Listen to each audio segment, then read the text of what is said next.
You're my first interview, so Yay! I feel I so privileged. know you just quit, like, recently, right? You quit your job? Yeah, in the middle of April. So I'm going, it's been 2 months, little over two Nice. months. Yeah, Crazy. Alright, cool. I Well, know. It feels crazy. I wanna talk about that because I feel like that was part of, like, what I've been seeing you mention on Facebook is just, like, you quit your job to, like, help other people achieve Yeah. wellness, you know? So, hey guys, this is Vicki from Naturally Minded Sisters, and I'm here today with a special guest. This is our first interview. This is my cousin Tabitha. Tabitha, say hi. Hello. It's lovely to be here with you. I'm so glad you could join me today. I know it's like early on a Sunday morning, but hey, it'll work out. hmm So I wanted to bring Tabitha on for lots of reasons. She has a really cool history of just in her journey of health in her life, and she's recently quit a job that she had for a long time to start on a new journey, and she'll get to tell us about that, but bringing other people into health and wellness in their lifestyle. So Tabitha, if you just want to give us like a little bit of your background story of your health and your journey to, wellness and that natural lifestyle and that kind of thing. Absolutely. Well, I'll try to make it as short as possible because it's a lifelong journey. I was born with heart disease and I had open heart surgery when I was 1 year old. And then in my teenage years, I developed endometriosis. And that's really what sparked me to pursue wellness because at the time it was probably in the mid 90s and the internet wasn't a big thing, and so I'm doing research like at the library and buying books at the recycled bookstore and trying to learn what I could do, and the resounding advice that I was finding was food. And I was like, okay, I need to change my diet. And luckily, my parents have always been so supportive. I would be often sick at night. And so I would watch the Juice Man infomercials, and I'm like, Mom and Dad, we've got to get a juicer. We can be like the Juice Man. He's like 100 years old and he's so healthy. And so they were like, yeah, let's do it. And so they got us a juicer, and that's what started my journey. I started juicing, and then I was like, okay, Mom and Dad, we got to eat organic because they're putting all this stuff in our food and you don't even know what you're eating. And so we just slowly started making these changes. And gosh, that was 20 years ago, 25 years ago. Oh my goodness. So I'm 38. I started when I was 13, just like slowly starting to change, like adding juice, adding more vegetables, switching from canned things to frozen because they wouldn't go bad as fast. And um, my whole family isn't on board, I would say, but most of them are, and they've seen my journey. And so, what I've learned through the process of changing my diet and impacting the people around me is that the best way to do it is to lead by example. Mm. And so, I just started living my talk, and I've just picked up little things that worked for me along the way. And so then in my 20s, I developed ventricular tachycardia, which is where your heart gets stuck out of sinus rhythm and it beats really fast. It's what happens right before you go into cardiac arrest usually. Is that And what so, back in the day you were talking about, like you couldn't even vacuum because it mhm, would raise your heart rate too much? That was when you got mhm, diagnosed with that? Okay. All right. yes, yes. So that was in my 20s. It felt at first like I was just out of shape. I would be like carrying my groceries into the house, and I'm like, oh man, I'm so out of shape. I need to sit down and catch my breath. Wow, that was like a workout. And it didn't click for me that okay, the amount of activity I'm doing doesn't match the amount of like exertion it's presenting in my body. Um and so I started seeing my cardiologist because, I'm a lifer. And so I just went back to my cardiologist, was like, something's not right. And they couldn't find it. They would put a monitor on me and it was so sporadic. They were like, we don't see anything wrong. I'm like, okay. So I did that for probably 3 or 4 years.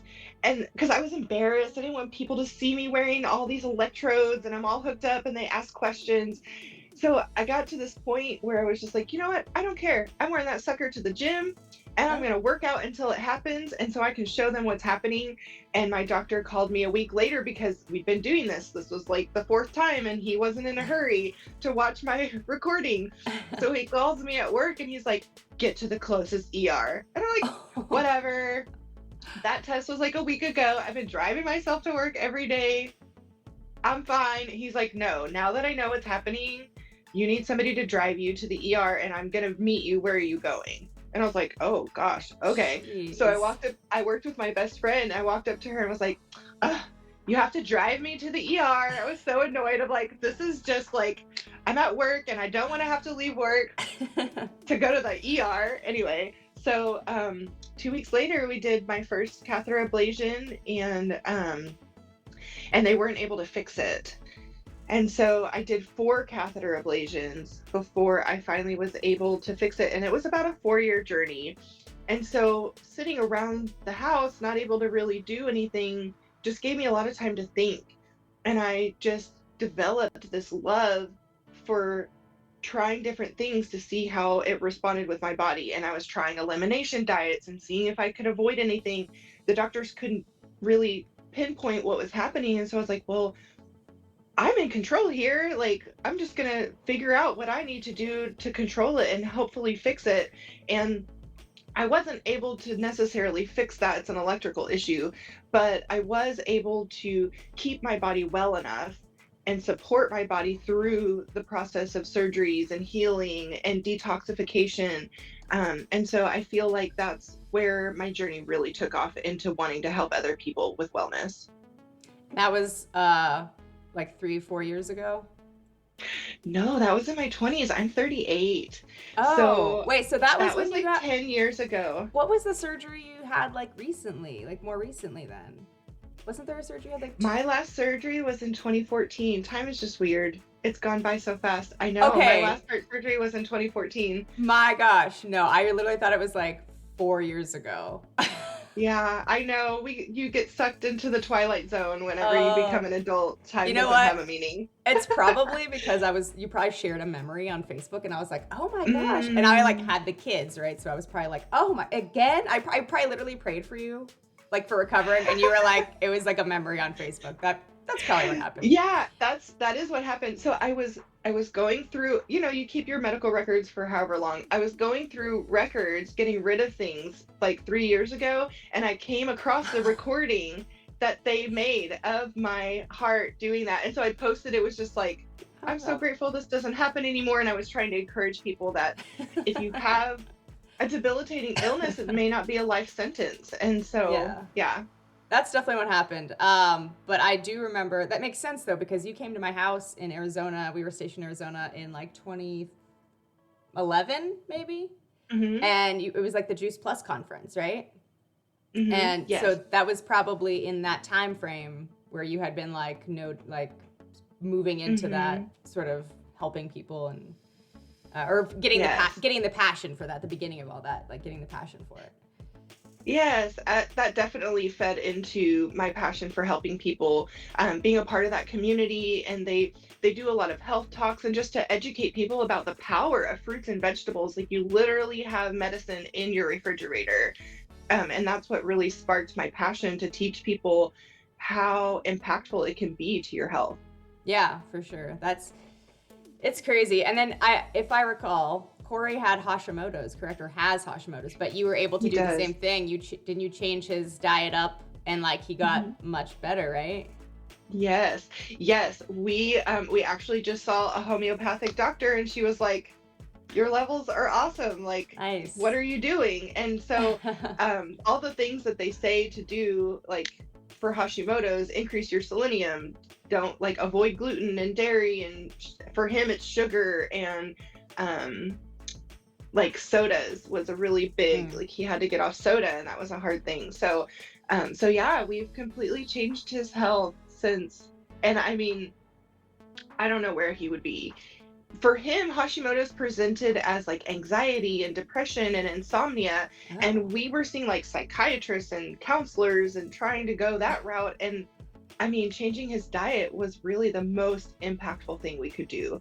And so I will sing the praises of elimination diets because everybody's body is different, and the things that are healthy for me may not be healthy for you. And the salmon and the strawberries and the Greek yogurt and the oatmeal and all the things that they say are health foods that everybody should eat, it's not true, because what if your body reacts differently to them than I do? Like, Yeah. my body doesn't like strawberries.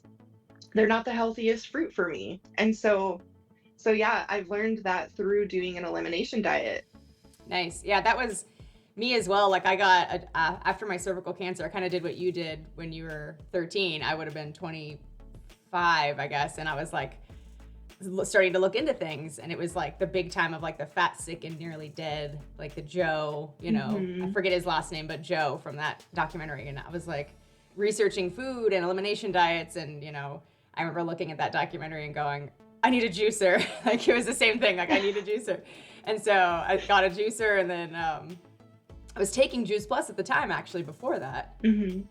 But then well, of course, Arizona, there's no good like organic, locally grown produce and stuff. But I remember like when we moved that next year with the juicer, you know, obviously, and we moved to Delaware, and we had this local farm, like local orchards and farms and organic and I was like, oh my gosh, my mind was blown. And I was like juicing this like organic stuff, and you know, Delaware, like the peas and asparagus and things, like they were grown down the road, and the peaches. And I was like so excited beautiful. to have, yeah, it was like so good. Of course, now we're back in a desert again, so I'm down on my produce, but you know, try to find it, go to Natural Grocers and Sprouts, you know, I'm trying to get the organic stuff over here. But yeah, that was the same thing. I just felt like the way you said that earlier was like it's you know, a disease or chronic disease, or you know, a doctor might say, oh, this is a life sentence and this is it, you're just sick now. And you don't have to be. It is not a forever thing. And I've known 3 people, your husband and 2 of my friends, who've had Hashimoto's diagnoses and completely cured it with a diet change. And then I had a friend who had a thyroid problem, and they were like, oh, this is probably going to turn into cancer, so we should just take your thyroid out. And I was like, no, don't and do it. she was not even 30 yet. So she's running around town with, you know, thyroid medication for the rest of her life, when she probably could have just changed her diet, you know. And it's one of those things like I just wish people knew, you know. Yeah. Well, and you don't know what you don't know. And I've been there. Like, I had my tonsils removed when I was a kid because I had tonsillitis for a year and kept getting strep throat, and that was the answer.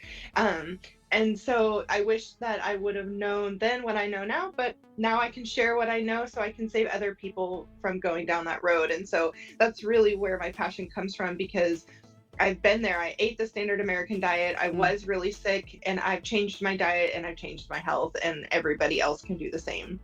Exactly. Yeah. No, I completely agree.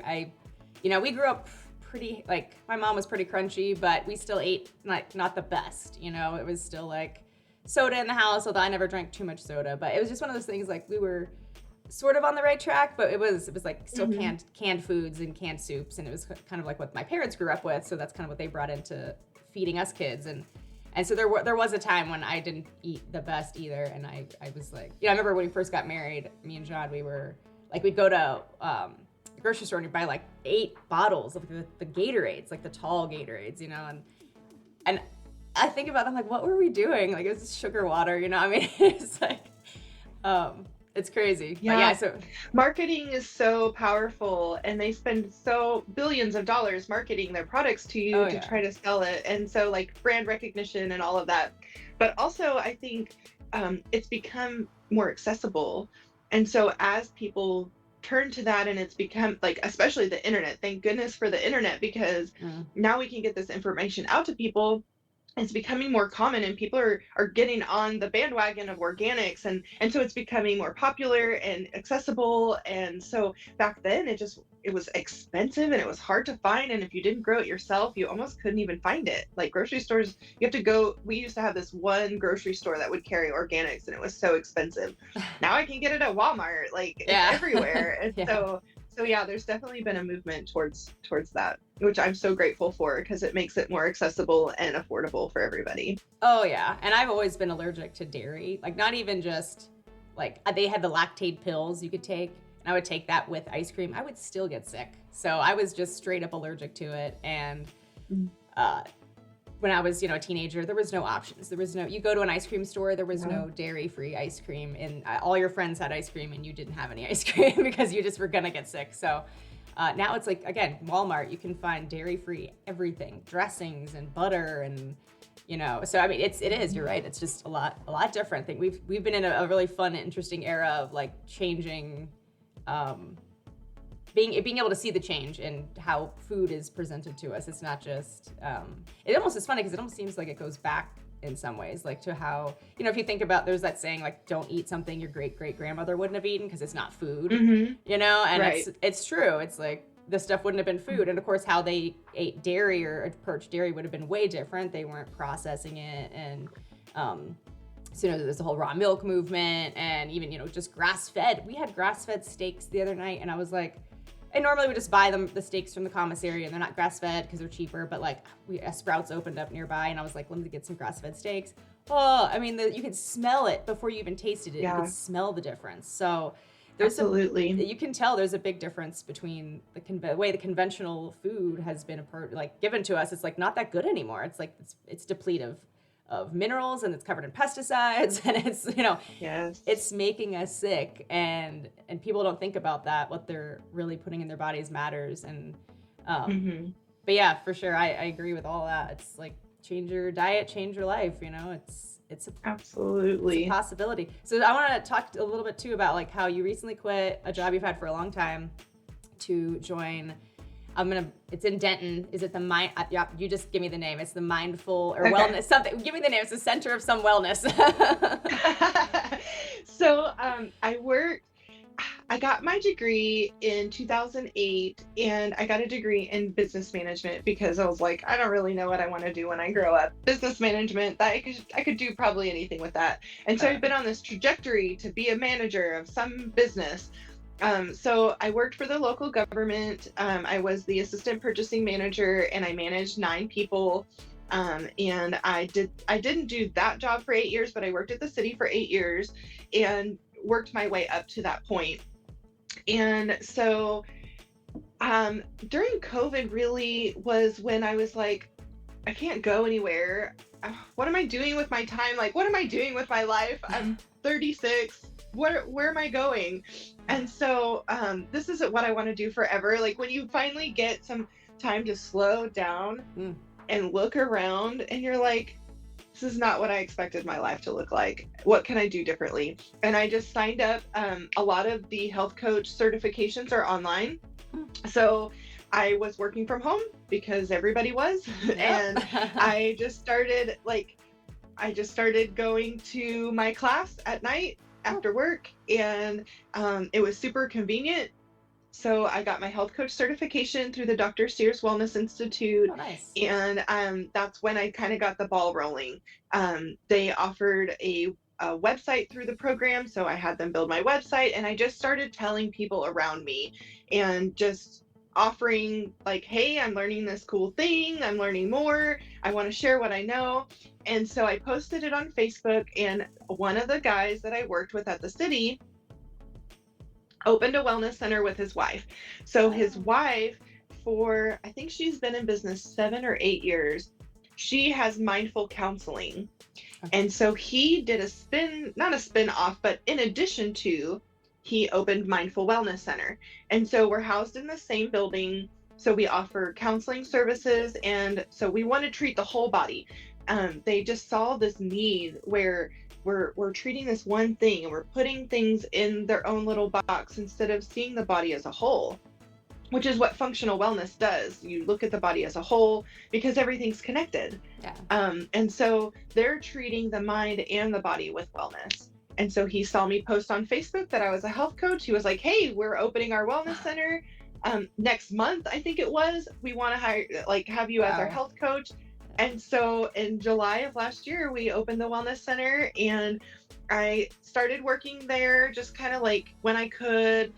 It quickly became overwhelming to do both. I just felt like, okay, I'm trying to tell people to have balance and teaching them to lower their stress. And I'm just like, it's too much. I can't do it all. I'm stressed. I need wellness now. Like I need a center.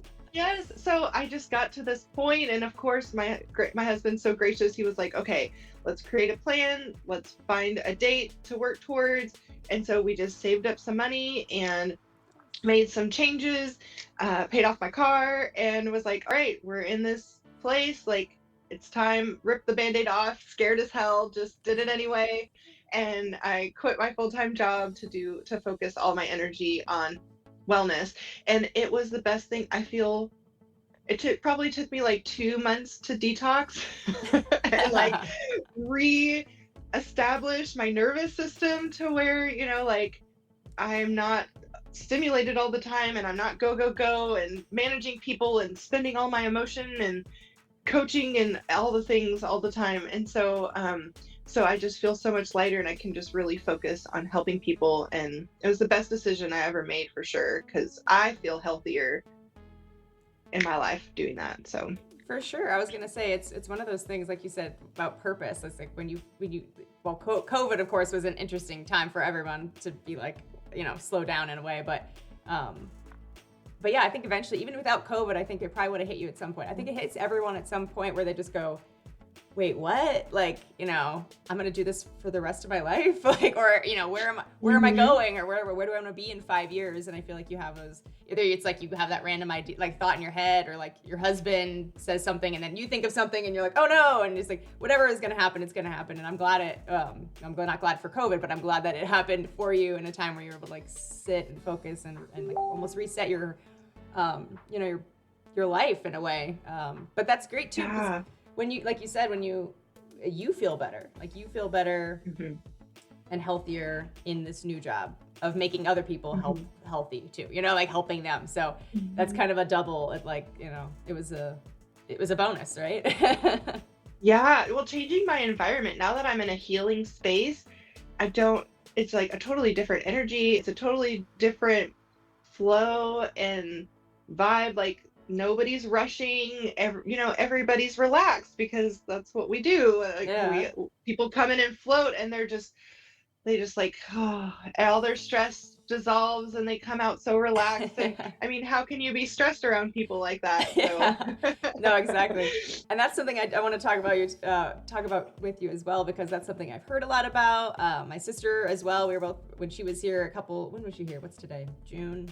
She was here like a month and a half ago, and we were hanging out for a few weeks. And we were talking about a lot of things, like in the natural community, and sort of like where we want to go with the channel, and like what should we, what could we learn too? Like stuff we don't know about, what could we learn about?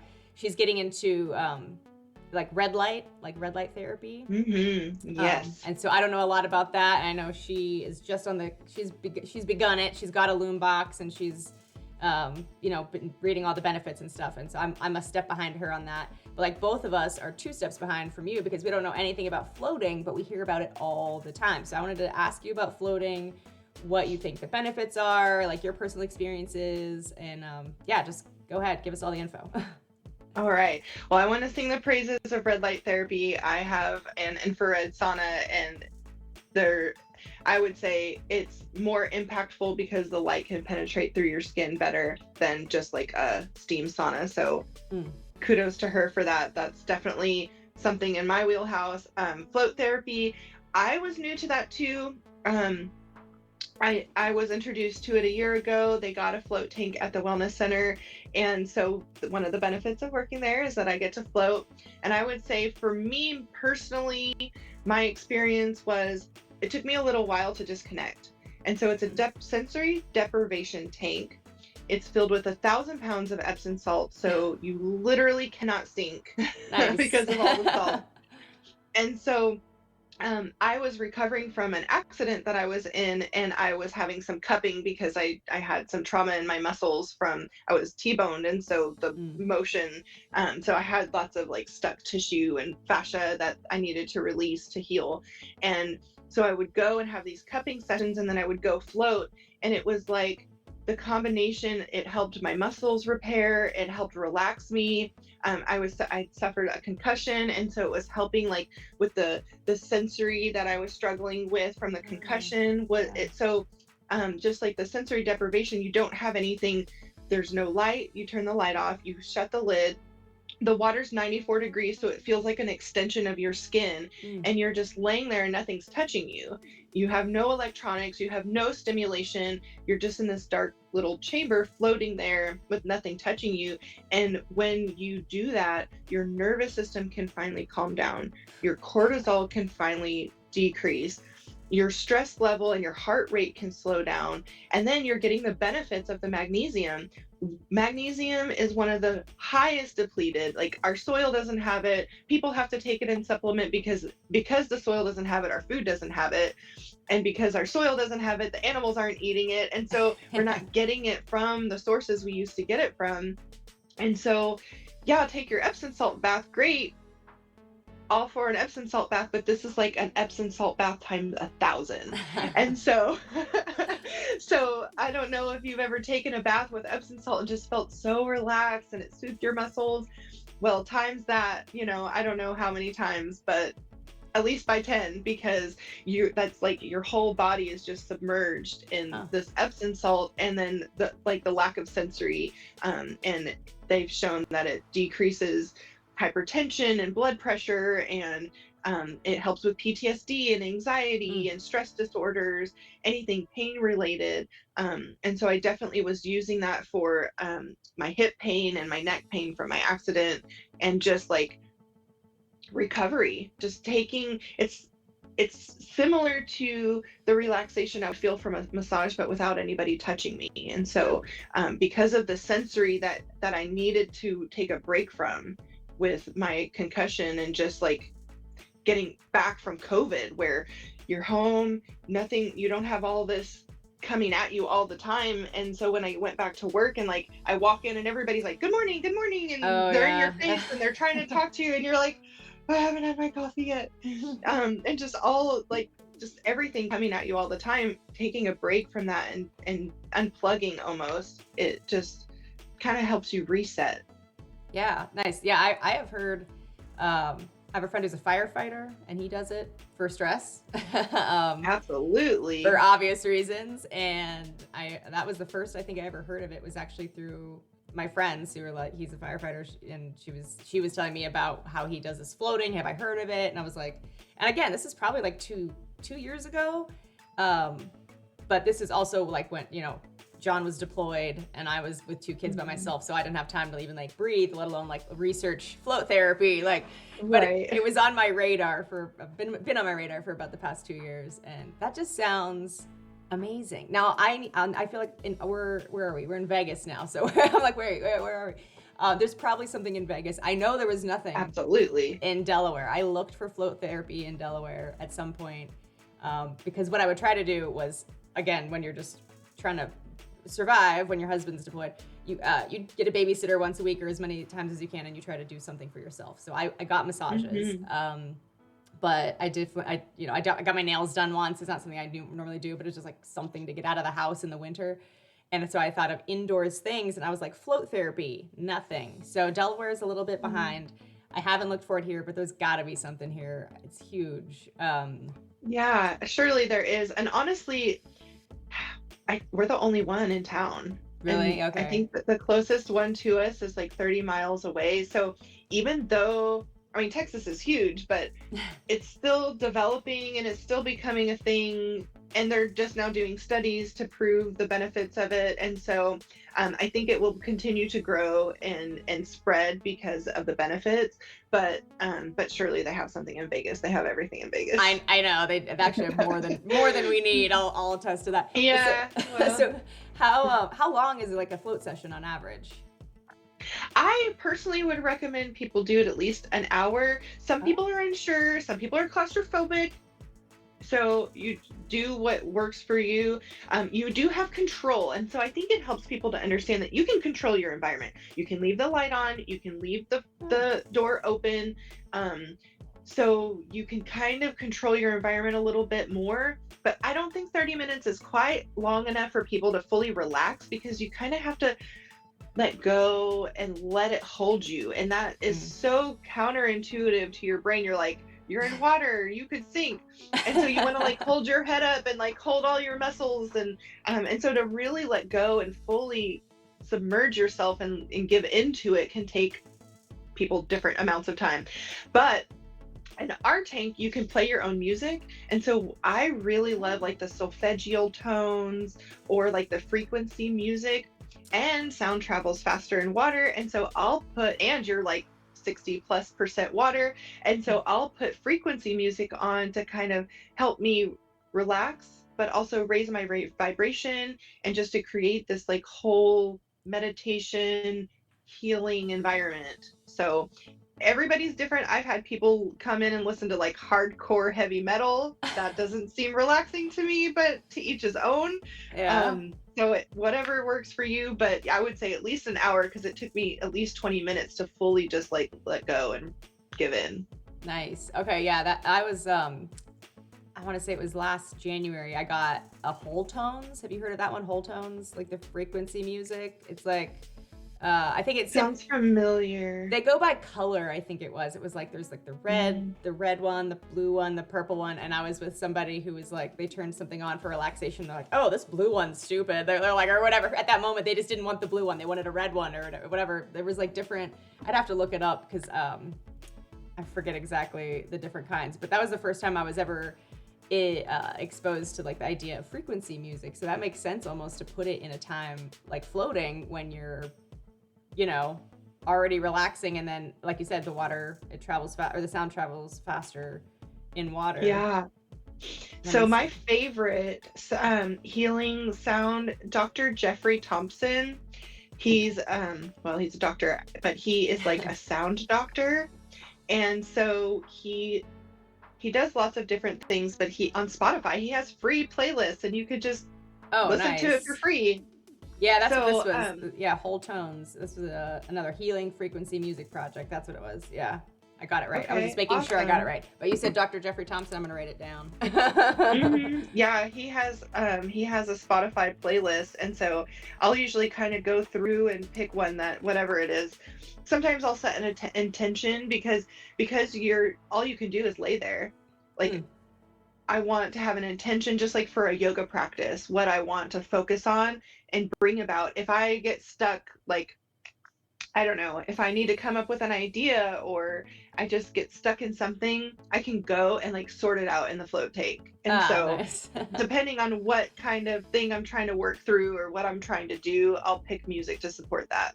That's awesome. Yeah, that makes, I mean, I could get it too. Like, okay, like sometimes when I do my yoga, I like to listen to like rock and roll. Like, even though I'm like literally breathing very slow. You're like, stretching. Yeah, I'm like stretching, but like also there's some rock and roll I can get behind, because it's like, it's the only time I'll get to listen to my own music. Because I'm listening, well, right now with the young kids here, it's like, you know, Wheels on the Bus, and I'm like, okay, no.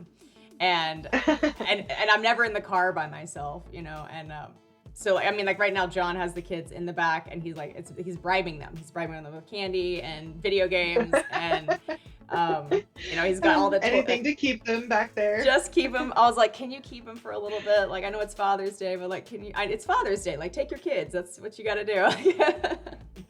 But yeah, it's hard to get a minute alone. So when I do get at the end of the day when I'm doing yoga, I usually am like, I'll just put a couple of songs, a couple of like rock and roll songs, just to get my own music back in my life. I have to remember I'm a person too sometimes. That's a mom thing too. That's really hard. That almost sounds like I think every mom needs a float session. Yes, I calm down. Attest to that. Yeah, it's because you're being touched, and mom, I need this. Hold me, do all this. The time. Touch, and they're just always touching you. So yeah, just to have the absence of touch sometimes. Yes, I can attest to that for sure. Definitely have the over touchness of, especially breastfeeding moms. I feel like there's never not something like on you, like a person, or you know, oh god, it's so bad. Or when you're pregnant, even now, can you float when you're pregnant? I believe so. I don't see why you can't. Okay. Yeah, I mean, it wouldn't seem like there'd be any problem with it. It's just Epsom salts, you know, like in water. Yeah, it literally is just the Epsom salt. We don't use any chemicals in ours. We have pool filters that filter everything through. We check like the pH and the alkalinity and the buoyancy of the water, and so we'll add like peroxide sometimes. Nice. Yeah. That's it. I took an Epsom salt bath 2 days ago, and I try to make it like well, currently I'm on a functional wellness not detox, but a healing journey, I guess Like you a could say. regimen. Regimen, yes. This was my morning supplements in here in the smoothie. It was one of those things, my husband was gone for 20 out of 24 months. And I just thought when he came back, I wouldn't be as stressed. I would be fine, right? I was like, he's going to come home. The stress is going to be gone. The fact that I was living off of adrenaline, like a fight or flight mode for almost 2 years, that's going to go away. Well, no, apparently just like pregnancy, it takes 9 months to get there. It's not going to take 2 seconds to go back. So just like living in a terrible, like up and down, my cortisol levels were always just, adrenaline, I was like, I couldn't sleep, so I figured that would go away when he got home. But yeah, it didn't. And I just was like, why am I not sleeping? He's home. He's right here. Why do I feel like I'm awake at 3 a.m. wide awake? And why is like, I have like a face rash come in and I'm like, why do I have a face rash? And why is this happening? And my mom was like, and she's a functional wellness practitioner, and she was like, Vic, she's like, so that's what she told me. She's like, pregnancy takes a long time to come. It takes a long time to get there, and to grow 9 months to get there, and it might take 9+ more months to feel well again or feel right again. And she's like, the same thing happened to you. You just didn't think about it that way. And I said, oh shoot. So did a couple tests, and I was like all over the place. My body is a disaster, and I was like, I don't feel like a disaster. Like I feel healthy. Like I'm doing my yoga.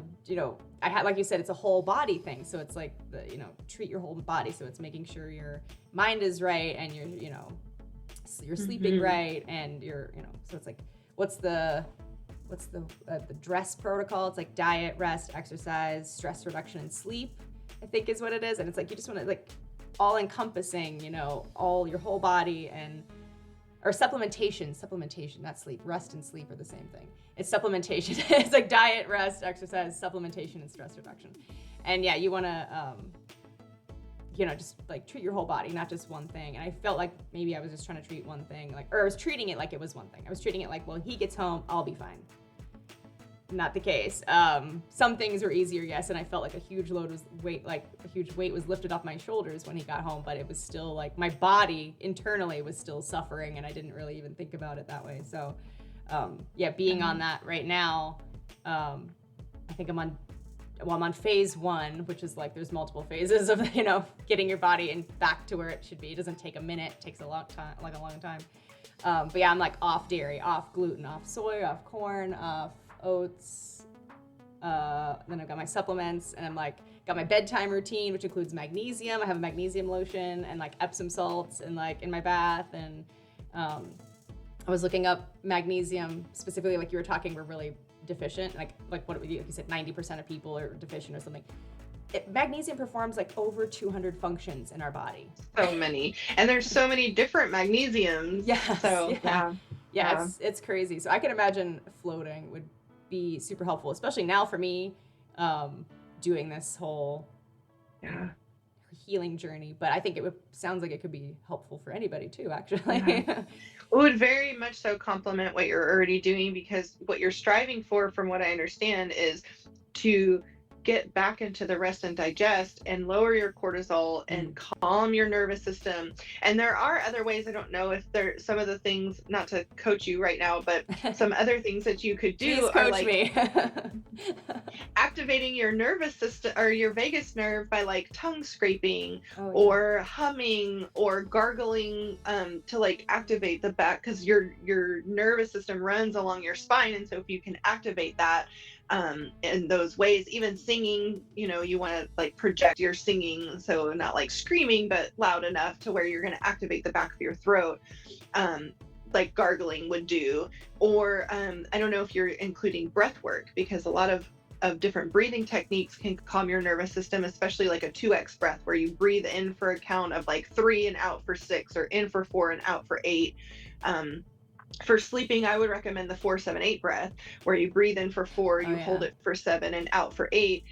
That has been, I actually picked that up from Dr. Andrew Weil, and he has quite a few YouTube videos about how to do that breath, because it calms the nervous system and it can help you sleep.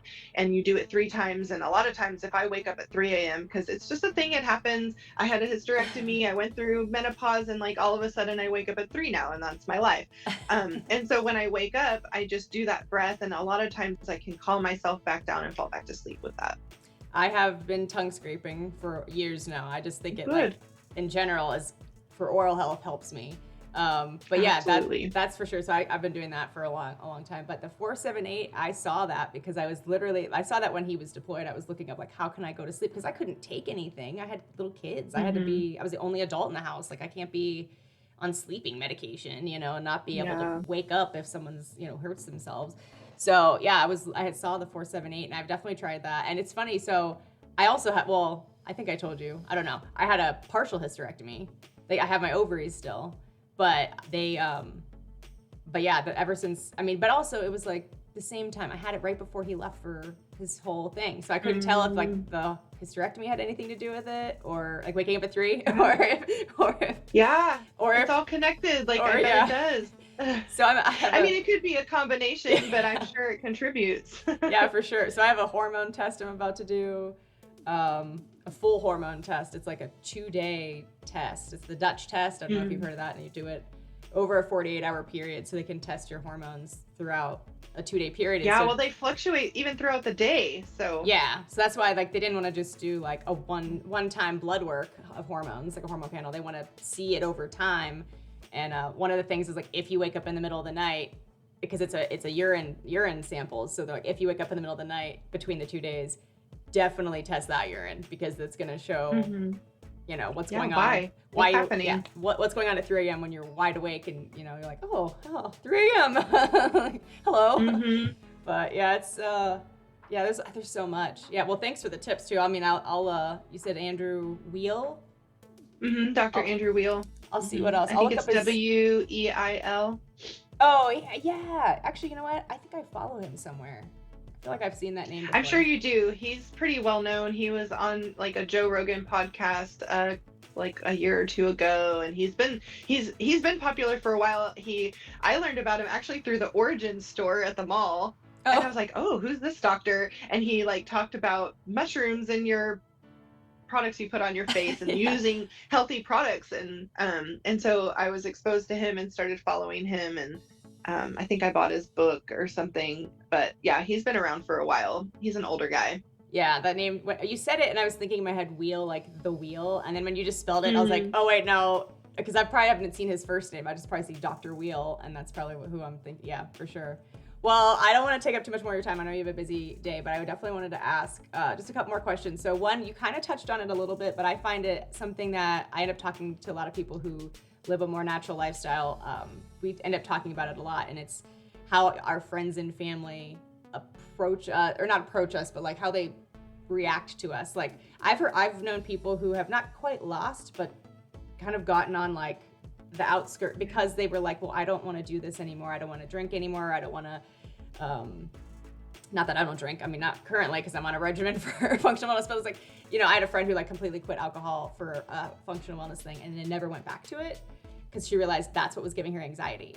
And I was like, oh, cool. Like I supported her or whatever. But like she had people in her family like, well, you're just, like, you're going to ruin our Christmas. You're not going to be any fun. And I was just like, oh my gosh, like what is wrong with you people? Like, and so, that's a really extreme example, but, and like you said, a lot of your family has kind of jumped on board too, but like, have you caught like, especially like you moving jobs and stuff, did you catch any like people like, oh, this is a mistake, or like, did anyone like not support you in that, or how do your friends and family approach you and like with your like natural lifestyle? Well, it's been a mixed bag. I'd say I have a lot of good support. I have several friends who support me, and they're just like, you just do it. Good job. Do whatever makes you happy, and they're just going to support me, whatever that is. And it changes because, more research comes out about things, or you learn about something and you're like, oh my gosh, this is the next greatest thing. And so, and I'm always doing that because there's so much to know. And so when I learn something, I try to share it with other people. And so I do I wouldn't say they like don't want to be a part of my life, but they'll kind of pick on me. They're like, oh, what diet are you on now? Or I'll be fasting and they're like, oh, you're just restrictive. And so I do get comments, but I think I've been in this lifestyle for so long, it doesn't really bother me anymore. So long. Oh my gosh, forever at work, people would be like, oh, what are you eating? What is that? Because I'll be drinking a green smoothie and it looks like brown sludge, or like, so I've gotten that for so long. I wouldn't say I've lost any friends necessarily, but I have had people be like, oh, well, that's why you're this. That's why you're skinny. Or, well, that's why I couldn't do that. And so I'll get comments like that, or they'll be like, oh my gosh, what are you doing? And then when I tell them, they're like, yeah, no, that's not for me, which is fine. It's not for everybody. But I'm just kind of planting seeds. So I'll still share and tell people, and I'll still show up. I bring my own food when I go to things. And so sometimes I'll get slack for that. They're like, what are you eating? It doesn't look as good as what we're eating. I'm like, thanks for that. Like, Yeah. That's not helpful, but I appreciate the support that you're allowing me to do it. Oh, yeah. So I don't know, I guess I've kind of created boundaries for myself because I want positivity and people in my life that are going to lift me up. And so I wouldn't say that I've had anybody necessarily stop being friends with me, but I've definitely cut people out of my life because they weren't supportive, or they were consistently putting me down for what I was doing, and I just don't need that kind of negativity. And so I'll set boundaries or just won't spend as much time with those people. But yeah, my family has been pretty supportive. I'm not pushy. I'm not like, this is what I'm eating, everybody has to eat this. Yeah. So I'll just bring my own food and let everybody be themselves, and I'm going to be me. Yeah, that's good advice. I think that, because that's something that we get questions about. Like, our friends have asked us, like, well, how can you like go to a family event, or how can you go out to eat with your family or, friends, when you can't eat what's there, or there's a very limited selection of what you can eat, or all your friends are drinking and you're not that day, or you're not for that week, or you're just not at all.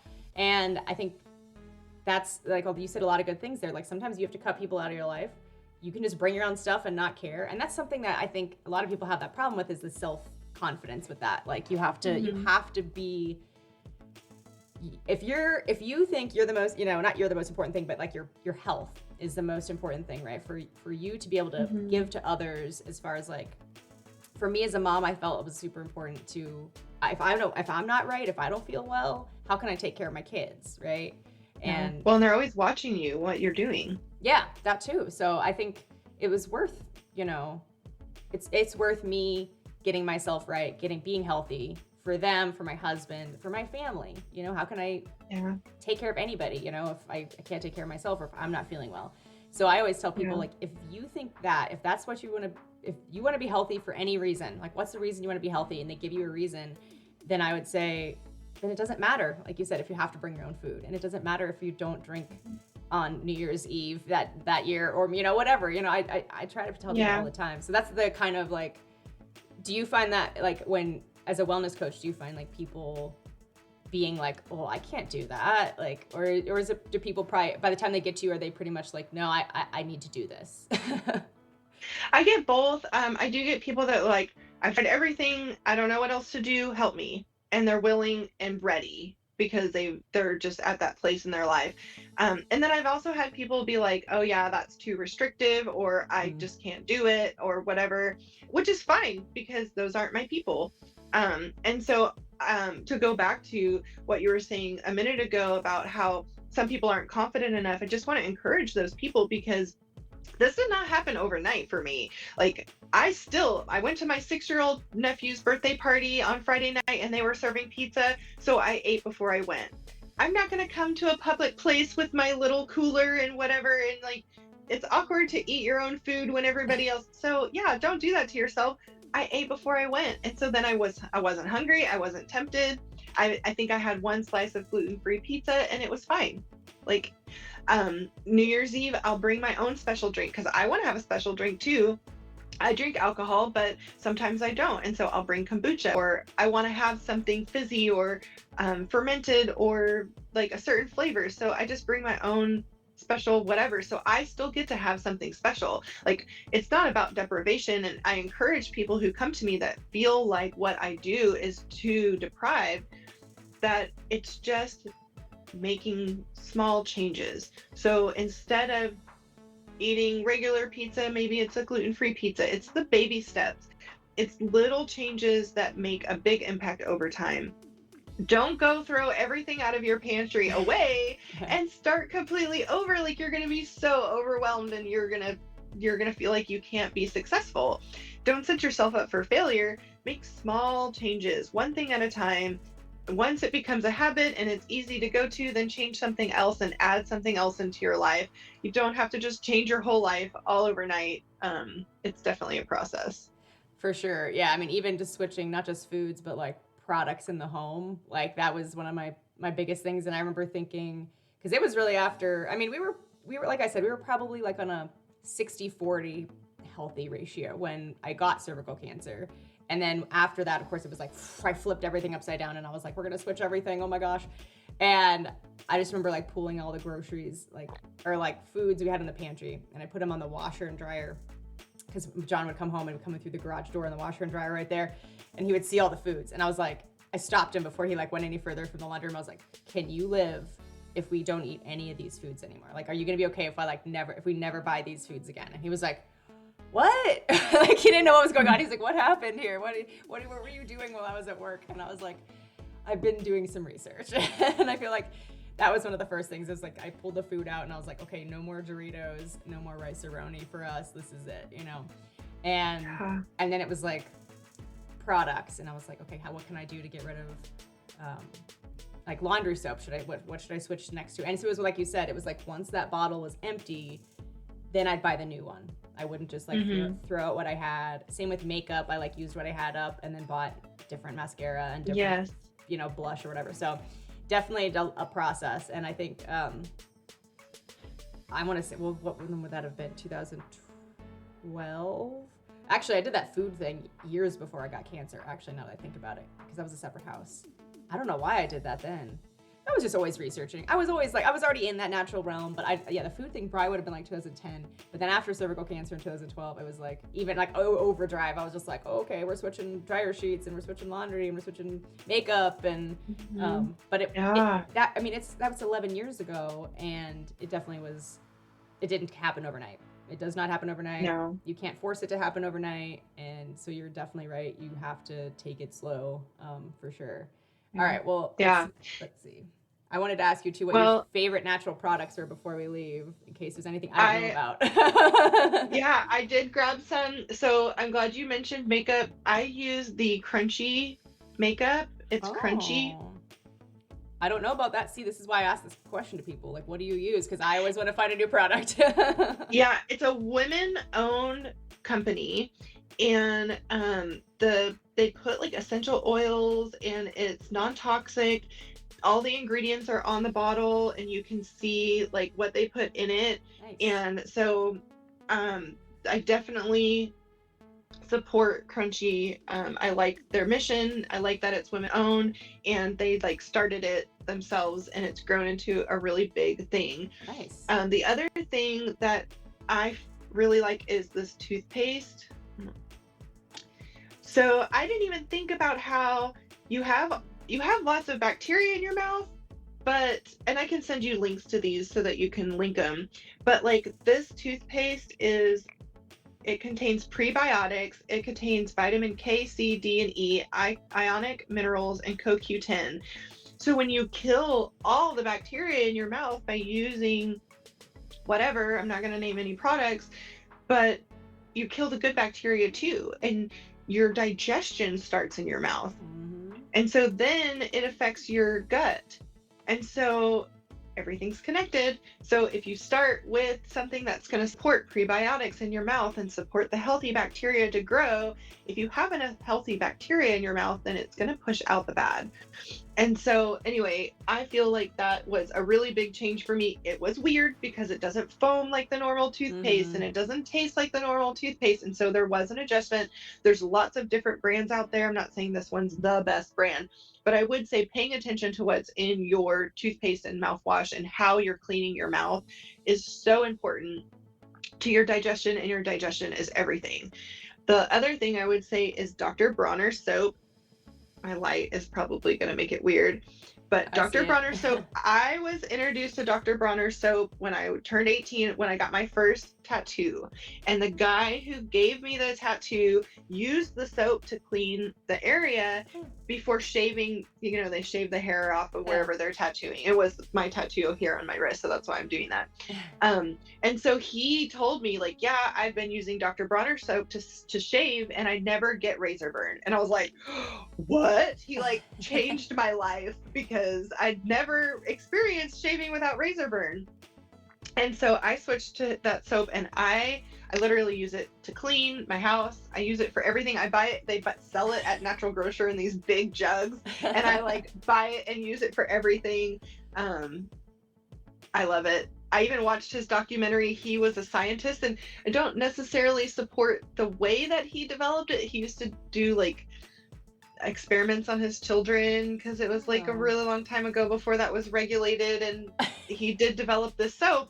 And his family continues to sell the soap after, you know, he's passed, and they do a lot of really good in the world. And so I'm happy to support them now, even though the way that it started I don't necessarily agree with. But yeah, that's my go-to daily products. And then of course, like essential oils. Yes. I use the Young Living. The doTERRA is just as good. I don't necessarily care either way. The Young Living is easier for me to get. There's a store in town that sells it. I don't have to find somebody who sells it. I can just go buy it when I'm out, and so it's most convenient for me. But I use that for like sometimes I'll use it as deodorant. Lavender smells so good, and I feel like I'm at a spa, and so I'll use it as a perfume, or I'll diffuse it when I'm ready to sleep, or I'll put it in my bath. I use it for so much stuff. So I feel like essential oils are really powerful as well. Yeah, for sure. Yeah, it's funny because someone will be like, "Oh, you like young." Like I have like, I don't know, 4 or 5 different kinds of essential oil brands in my house.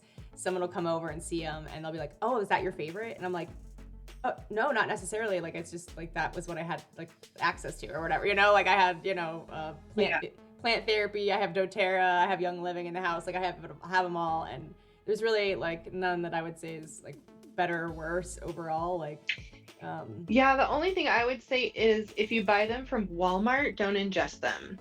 Like, Yeah. just be careful about that, because you want to make sure that the source you're getting them from is really clean. If you're gonna, because some people will put them in their water or like put them, and I mean, if they soak through your skin. So I would be a little careful about your essential oils, just because I don't feel like it's heavily regulated. So definitely using a good clean source would be my recommendation, not necessarily brand. Yeah, I was gonna say I don't think I've ever even seen essential oils at Walmart, but I'm sure there are there. But I guess I'm not in that section. Is there a section of essential oils in Walmart? I don't know, but maybe. I don't shop at Walmart, but I just know from friends, like they'll buy like the diffuser and then they'll buy the oils. Some like, I don't know. I've just heard that they sell them. I don't know for a fact. Yeah, I have to look, because I'm same with you. I'm like at Natural Grocers getting stuff, or the commissary. Like we have access to the military commissary, and they do have Oracacia. That's how you say it? A brand. Yeah, I was looking over here because I keep my essential oils right by my desk, and I don't have that brand, but I think like close to me, but I do think that's one that I've used, and it's an organic brand. Yeah, I think so. So that's the only one I've seen like in a store that's not like a natural health food store, is at the commissary. And I was surprised because I was like, the commissary? But again, it's like we were talking about, things are changing. Used to be where you couldn't find dairy-free anything anywhere, or gluten-free anything anywhere, and now you can find it pretty much everywhere. So yeah, now so many people have an allergy, like, and I'll just say this as our last thing, is that a lot of times you'll build a resistance to something because you eat it all the time. And so if you limit your diet to just like 5 things because they're the easy go-to, you'll start to build a resistance to those foods because they're the only things you eat. And so a lot of times people will create allergies to gluten and dairy, because I know for me growing up, I used to eat gluten and dairy every meal all day long. Like it was the easiest go-to. We were eating sandwiches and bread with dinner and cereal with breakfast, and I ate it all day. And now I don't tolerate it well. And so I would just say, like, rotating your foods and changing things up just like we used to, because things weren't just readily available. We ate with the seasons, could be really helpful. So even if you have, I'm not saying go eat dairy if you have an allergy to it, but removing it from your diet for a while and then rotating your foods through, it may not be a life sentence for that either. You may be able to give it up for a while and then include it every once in a while. So you just have to test it and see what's good for your body. Yeah, for sure. I agree. I think there's again, going back to great-great-grandmothers, they ate on the seasons. They ate what was seasonal, and it's just thinking about that, I'm like, oh man, that would have been such a crazy time. And I remember I got to meet my great-great-aunt, so my great-grandmother's daughter. I obviously met my great-grandmother, but I met her younger sister as well. And she told me a story when I was older, about every Saturday was the day they baked bread for the week. Now it didn't last all week, but that was like Saturday was like bread baking day. And did I say that right? Bread baking day, yeah. And it was like a family thing, and they'd get together and they'd make their bread, and they'd have bread for a few days, and then it was gone. And then they didn't have bread for the next few days until they made it again on Saturday. Just a different way of living. And if the chickens didn't lay eggs that day, they didn't get eggs, you know? And yeah. It was just, it's crazy to think of those kinds of times, but if you take if you take that idea of like how we used to eat, and of course you could go into that whole thing of like ancestral eating. Have you looked into that? Like people eating their ancestral diets, and I was like, that's crazy. Like I don't have time for that. Like, you know. Yeah, that's a little much for me. Sometimes I'll do like the blood type stuff, like, okay, what's good for my blood type, but no, I try not to get too overwhelmed and stressed with it, because that's not helpful either. Yeah, exactly. I know that's why you get into this lifestyle and you start reading, and then like I said, you come across eating for your blood type, eating for your ancestral diet, and you're like, I'm just gonna stick with what I've got. I'm good, thanks. Like, because you can get stressed out easy, and that's another thing is like just breathe. Like again, like you said, you'll get there. It's taken you a really long time, me even less time, but still a long time. To get where we are now, and even then, I'm still drinking supplements for a new journey of healing. And yeah, I just started that. I think it was like 2 weeks ago. So it's a constant thing. Our bodies are always in need of help, and just you have to make sure you're, like you said, from mind, body, soul, spirit. Like you just have to be treating the whole thing. And anyway, so I'm gonna let you go because I know you have things to do. But I want just like really quick tell everyone, like, I'm going to put links in the comments, and maybe even on our website of where they can find you if they're looking for a health coach. I know it's very specific. Like, we're obviously a YouTube channel. We're not in Texas, but like we know people in Texas, right? So maybe if you guys want to go see Tabitha, she's a wellness coach. She's an awesome person. And yeah, so just like let us know where we can find you, and then I'll get all the links from her and I'll put them all in the comments. Yeah, so I work at the Mindful Wellness Center, and I'll share the link for that. I do Reiki and sound healing, and I run the float tank. And then I also am a health and wellness practitioner. I do health coaching, and I do it online. I offer a Metabolic Reset, which is a 43-day program where it's basically an elimination diet, but we also include mindfulness and breathing and stress reduction and learning about your vagus nerve and how your body works.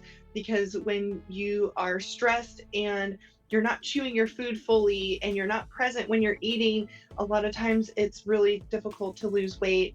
And then I also do some energy healing around that, because you store your emotions in your body, in your fat, and when you start to lose some of that fat, some really old emotions that you thought you may have dealt with may come up, and so having some support for that is helpful too. So yeah, all things wellness. Yeah, no, that's awesome. I love it. I love that because, well, it's part of my lifestyle, obviously, but it's nice to have like a family friend or someone in the family who also does that, and you can always like bounce ideas off each other. Because actually I was thinking I might have to look more into the breathing thing for stress too, because I breathe when I do yoga, but I don't like breathe I don't have time to breathe during the day with kids all day. So it's like sometimes I feel like maybe I should just like take that time in the middle to breathe, because I've just been taking the time to like meditate more and like pray more and sort of just like be calm and calm my nerves, I guess. But I think maybe just breathing too, the breathing techniques during the day might actually help in the current phase one of back to feeling normal again. Absolutely. Well, I'd like to encourage you that you don't necessarily have to like set off separate space just for breathing and like sit and breathe. Like it could just be when all the craziness is happening, breathing brings you like back into your body, back into your awareness, back into the present moment. And so I wouldn't say you have to carve out some special time for it. You can just, anytime you're noticing, oh my gosh, I'm feeling so overwhelmed, you don't, like nobody's going to notice because you're breathing anyway. So just like breathing and focusing in on your breath can be done at any moment. That's a good point. I'll have to remember that. For sure. Well, that's you will when you need it, and then the more you practice it, the more it will become a habit. For sure. Yeah, that's another thing, is creating habits, creating good habits. That's it takes time as well. Yeah, it's a journey. It'll happen just like everything else. Exactly. Thank you so much, Vicki, for having me. I really appreciate you inviting me. Thanks for sharing. Thanks for being my first interview. Thanks for all your knowledge and for sharing. And we'll be back soon, guys, with another interview. I have one scheduled for next week. Hopefully you guys like the format of this one. A little longer than some of our videos, but hey, a lot of information. And let us know below in the comments what you guys think of floating. Have you floated? What about red light therapy? Are you guys on a healing journey? Let us know what you guys are up to down below in the comments. Thanks, guys. Bye.